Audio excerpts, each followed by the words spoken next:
was Orpheus and Eurydice that has been rarely seen. So my first short, it was the first film really, shot in underground Seattle. Seattle has an underground city. They built another layer of the city because of the rain and so forth.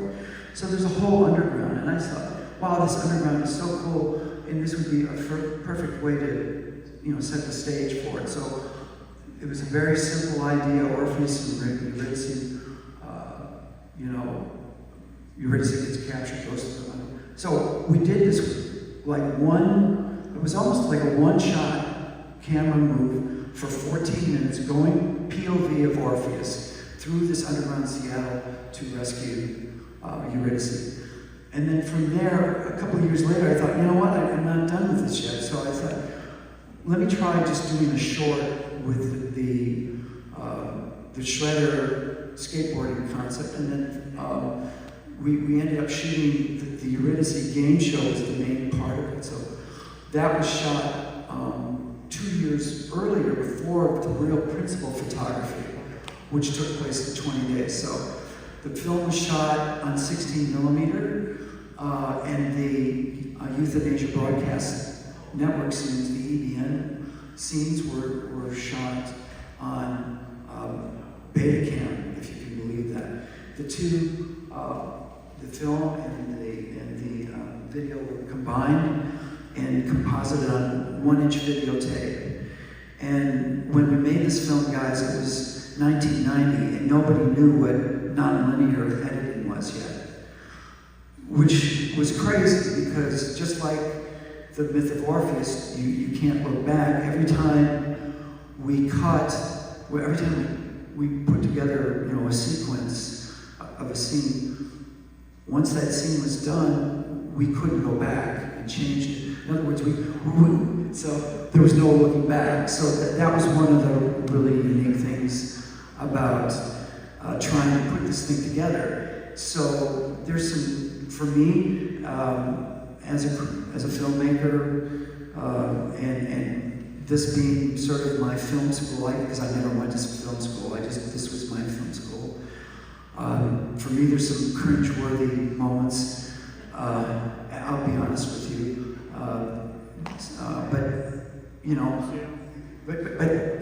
But then you have to look at it and say, well, of the 3 films that I made, this is the most popular one. So that has a lot to do, I think, with the iconic nature of the story. So anyway, the production was just a ragtag situation. Every exterior scene in the film was stolen. We did rent a warehouse, so the Eurydice door show and the love scene and the container village interiors were all shot in a warehouse. But most of the exterior scenes were stolen. In fact, a lot of people go, how did you ever get the shipping container, get people to agree to use to set, have your set in the shipping containers? Well, I used to skateboard down at the shipyards in Seattle at least 2 or 3 times a week, and I started to make friends with the longshoremen, and they set aside a little place for us to make our little our homeless encampment situation. And so now shipping containers, of course, are ubiquitous in terms of a housing solution for not only homeless people, but people think they're hip and put them out in the woods, and that they're an alternative, home sort of alternative to architecture. So anyway, when we got to do this, we were really lucky to get all these exteriors. And there's some crazy anecdotes of I might as well spill the beans. I mean, the most amazing situation I've ever been in on a film set was when we were shooting the Eurydice door show. And we had, the crew was all there, And the DP for that segment had all this really cool equipment. And basically what I was doing, you know, as a director and producer, I was kind of bribing him, hey, you can use all your toys on my set for this Eurydice door show thing. And he had these big bazooka fog machines. And so when the Furies came out with the chainsaws and the garden tools, you know, there was a bunch of smoke in the background. So what we did is he would, the director of photography, the guy that owned all the camera gear, he would say, okay, well, let's set this up and we would do a take.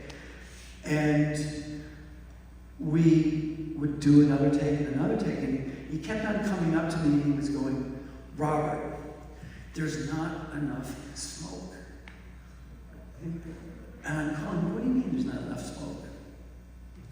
He said, it looked pretty good to me. He said, look, I got these 3 bazooka fog machines. We need to really make this work. I don't want to see anything in the back. Okay. So we got to about take 15, and what we didn't know is that all that smoke was going up in this abandoned train station building and pouring out the windows of 5 stories up. And after the 15th or 16th take, there's sirens. And the sirens are coming, they're getting closer, and that shot, that long shot where Orpheus is skating through the pillars, we have 2 hook and ladders, we have actually, I think, 5 or 6 pieces of equipment screaming down that alley, right? And they pull up, and the chief of the Seattle Fire Department gets out, and he goes, who is responsible for this? And so my producer comes up to him and says, well, you see that guy who's naked in the corner over there? This is his show. So I think the fact that I barely had any clothes on actually helped me. I think he took pity on me. And he goes, where's your permit? And I said, permit. You know, I'm going to my producer. Hey, do we have a permit? Did we forget to do a permit? How did we forget to do? Oh, you know, Chief Riley, I'm so sorry. I don't think we have a permit. And you know, I'm kind of in a tough place here. You know, I'm freezing my ass off. I have no clothes on, and I don't have a permit. And he goes, yeah, well, you know, normally I would take you straight to jail. But I want you to get out of here as fast as possible. Well, we had, 15 or 16 takes, so we were good, right? I was good. I think the director of photography was still upset. Yeah. So anyway, that's one of the several war stories from the show. That's kind of my favorite because that was the most vulnerable and yet crazy time on a set. And that kind of stuff happens when you don't have money, because the moral of the story is that if we had asked permission to go into an abandoned train station, use bazooka smoke machines, and have 40 people down there with chainsaws and whatever, do you think they would have said yes? And we wouldn't have gotten the movie if they... Right. So, yeah, so, so what I always tell filmmakers who are starting out or who aspire to make films and they don't have a lot of money is it's always better to beg for forgiveness than to ask for permission. So, there you go. All right, we're going to open it up to the audience for some questions. If anybody has a question,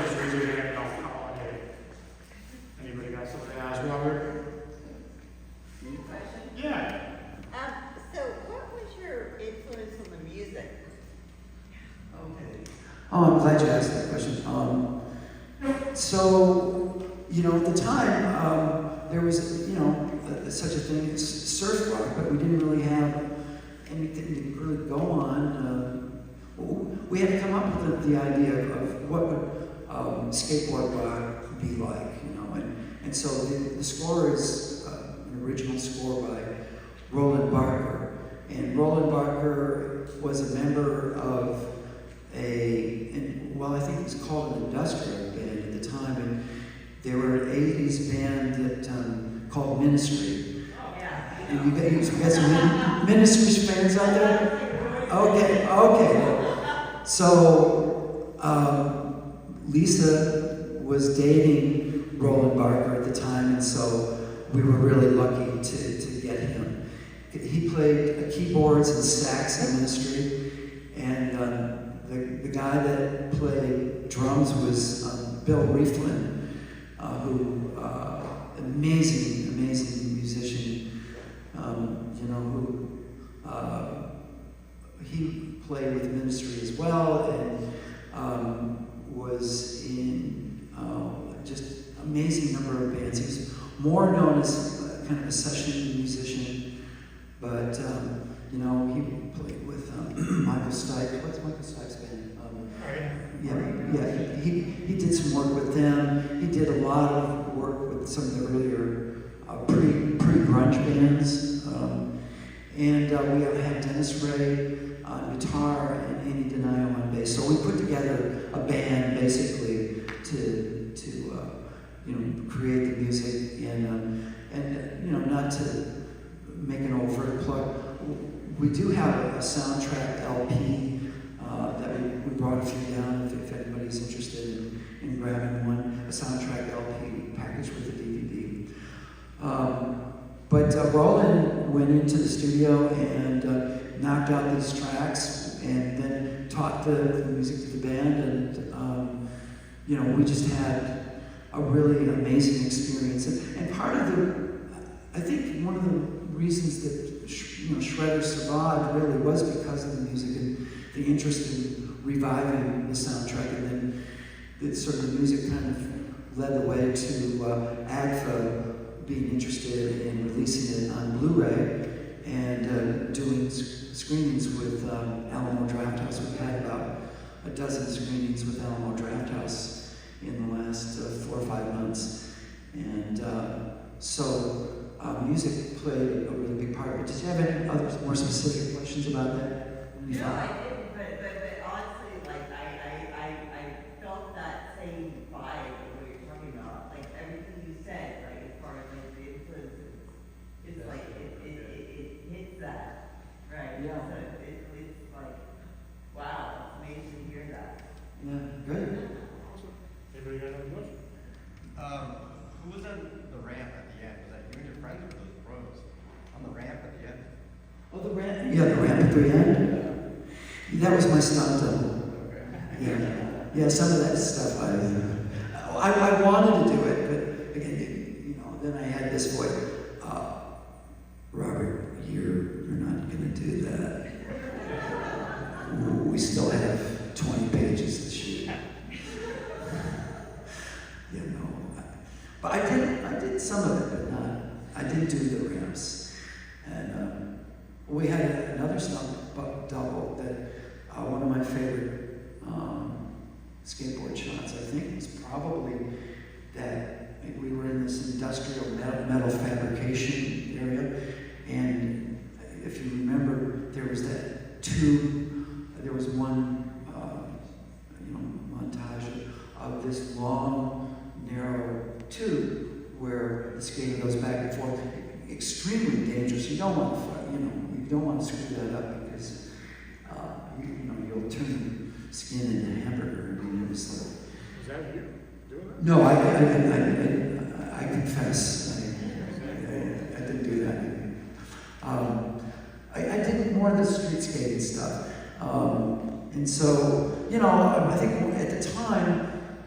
A lot of the skating probably seems a little dated, but at the time it was like the state of the art. And if any of you guys are familiar with Stacy Peralta, he had a big influence on the film. Stacy and the Bones Brigade. I was a huge fan of those videos.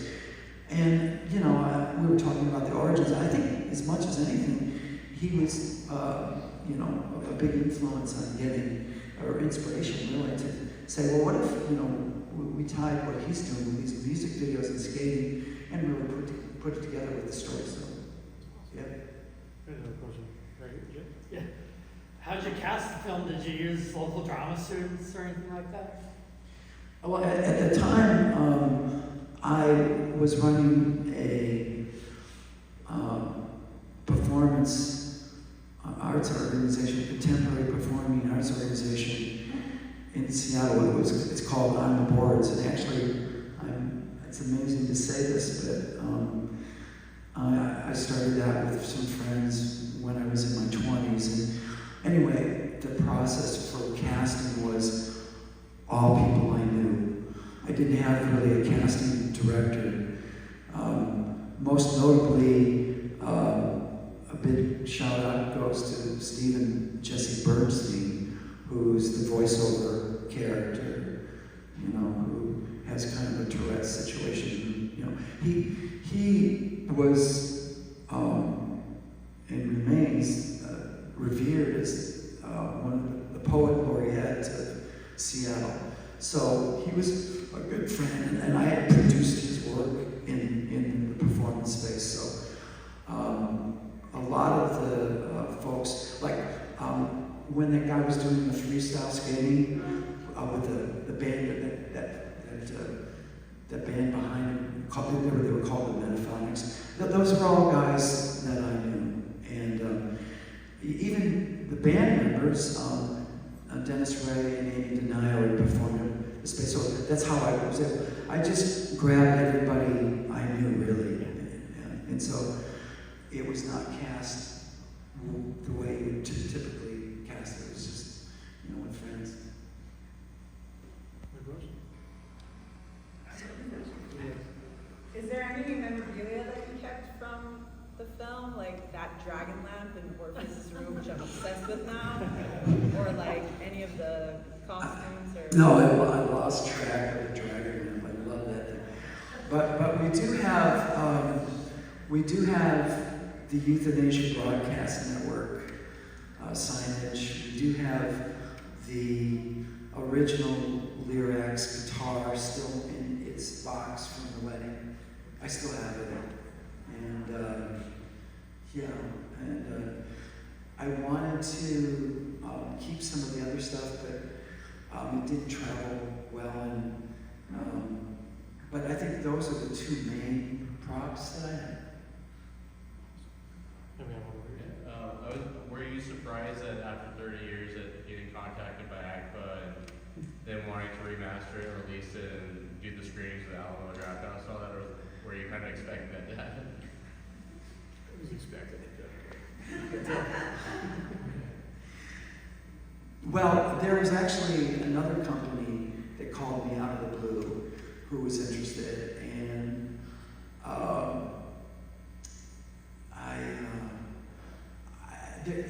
I think what happened was after there was a 25th anniversary for the film, and after that there started to be a buzz. The Brooklyn Academy of Music had a festival called Skateboards on Film, and that's when it kind of started.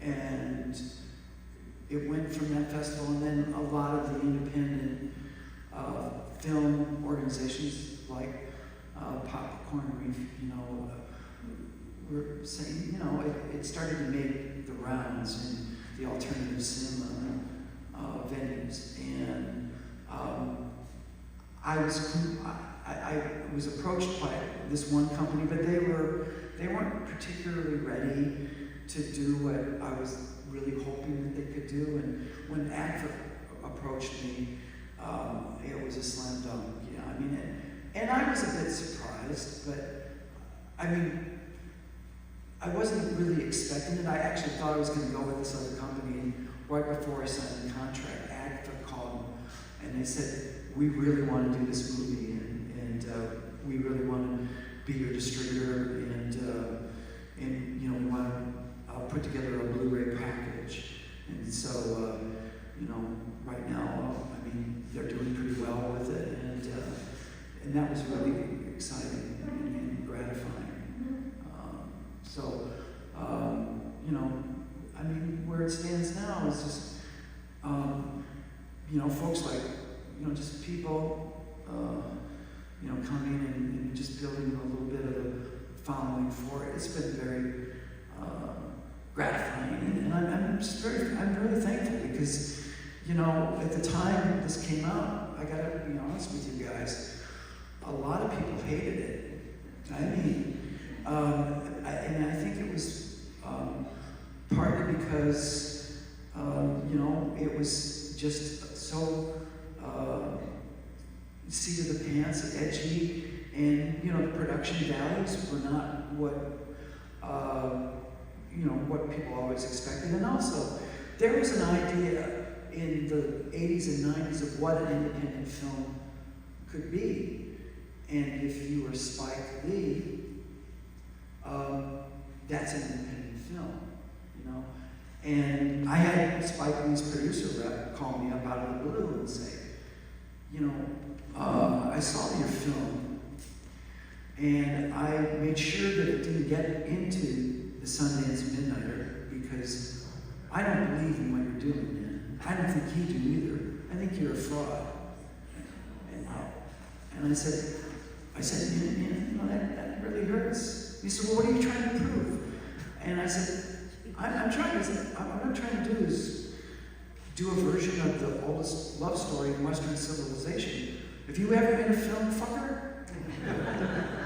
Oh, no. Okay, well, all right. If you don't like it, that's fine. But I don't know why you need to call me up and, you know, give me this attitude. But, say I'm watching a movie that you're a fraud or you're doing it for the wrong reasons. I mean, well, love for it is on the screen. yeah, right. Well, That's terrible. Do you still skate? Do you still skate? Yeah. yeah, I go pick up the dry cleaning with my skateboard. Yeah, that's about it. Yeah, that's about it. Well, this has been great. Anything else, guys? No stone left unturned. Anybody got anything? I got one more left. Yep. So we gotta know what's next. Are you working on a new project? Anything else coming in the horizon right now? Are we looking out for anything in the future? Yeah, well, I'm working on my fourth feature, and as one critic put it, McGinley seems to be kind of slow. He puts out a film every 10 years. So, yeah, I'm working on a new film, and yeah, I guess I don't mind spilling the beans. Can I spill the beans, Tanny? Just a little, okay. Yeah. It's a film called Cataclysmic, and it's again, my thing is music driven, and I'm interested in artists as the hero character or the protagonist. And this is about a 16-year-old shredder who wants to save the world with his music, but ends up being in the employ of his father's tech company, and he's forced to do artificial intelligence product work. And so he rebels, and it has cataclysmic consequences. Sounds awesome. Yeah. Good. All right. Thanks a lot, guys. Thank you, Robert, for coming out. Super awesome. Thank you so much, Robert.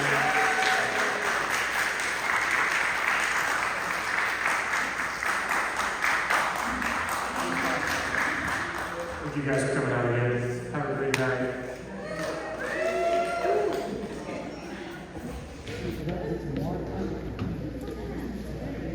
James